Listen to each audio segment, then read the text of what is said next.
interest of a certain class of men in every state to resist all changes which may hazard the diminution of power, emolument, and consequences of offices they hold under the state establishments, and the perverted ambition of another class of men who will either hope to aggrandize themselves by the confusions of their country or will flatter themselves with fairer prospects of elevation from the subdivision of the empire into several partial confederacies. خب یه دفعه یه ذره یواشتر میخونم. Interest of a certain class of men in every state to resist all changes which may hazard a diminution of power, emolument, and consequence of the offices they hold under the state establishments, and the perverted ambition of another class of men who will either hope to aggrandize themselves by the confusions of their country or will flatter themselves with fairer prospects of elevation from the subdivisions of the empire into several partial confederacies.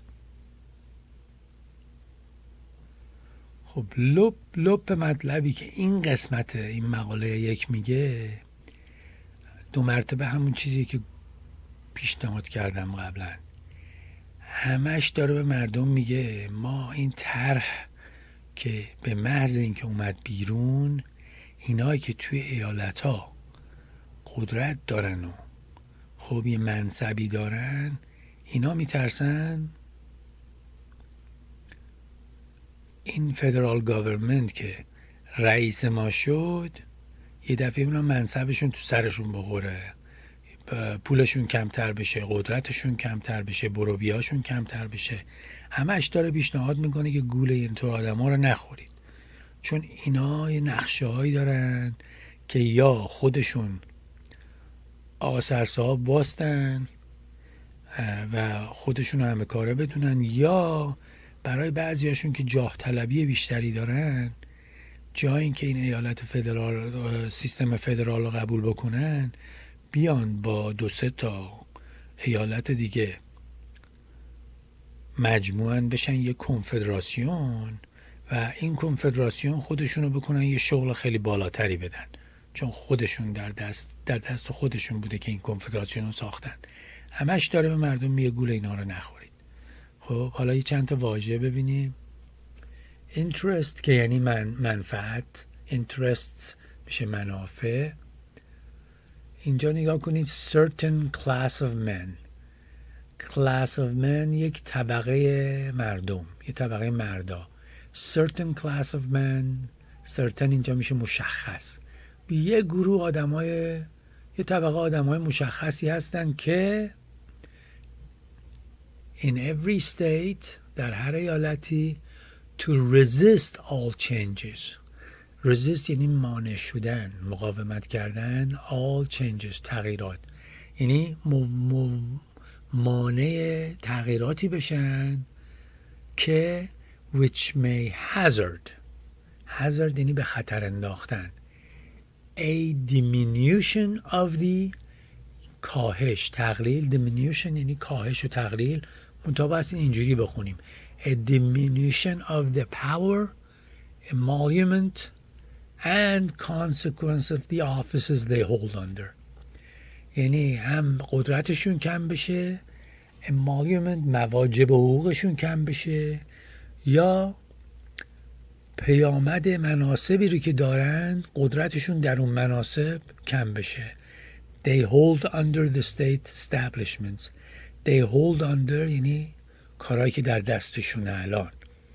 Under the state establishment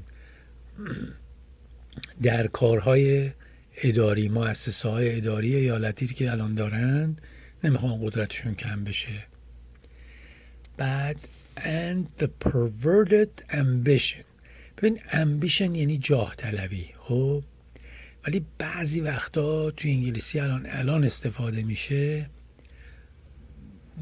چیز منفی نداره، ولی اینطوری که تو این جمله استفاده کرده perverted یعنی منحرف شده، گمراه شده، ولی اینجا منظورش اینه که این جاه طلبی تیره و تاریک و کثیفی که اینا دارن، خب will either hope to aggrandize، یعنی اینا امید دارن که قدرت و نیروشون رو بزرگ بکنن، aggrandize themselves خودشونو by the confusions یعنی در هم برهمی، پریشان حالیه که تازه این مستعمره ها شدن ایالت و هنوز یه ذره کسی به کسی نیست، اینا قدرتی که چسبیدن در همین شلوغی خب جاه طلبی کثیفی بکنن. چطور که میدونید در هر انقلابی یه سری یه دفعه شبیه کنه میچسبن به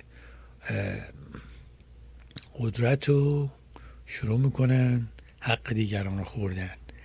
and or will flatter themselves، خودشونو گول میزنن، چاپلوسی به خودشون میکنن. چاپلوسی flatter یعنی چاپلوسی، تملق.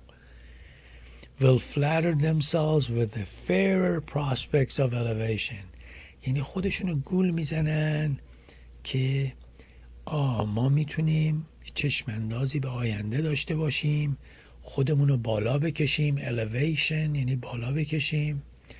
prospects چشمانداز که from the subdivision، ببین subdivision یعنی تقسیم، بخش فرعی. وقتی که این امپراتوری یا این کشور خط زمین رو تیکه تیکه کردن، با 2 تا ایالت دیگه، هر ایالتی رفت مثلا با 2 تا ایالت دیگه قاطی شد، یه کنفدراسیون درست کرد، کانفدراسی.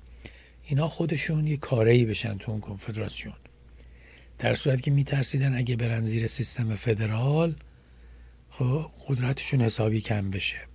این تقریبا لپ مطلب این صفحه است. خب با اجازه.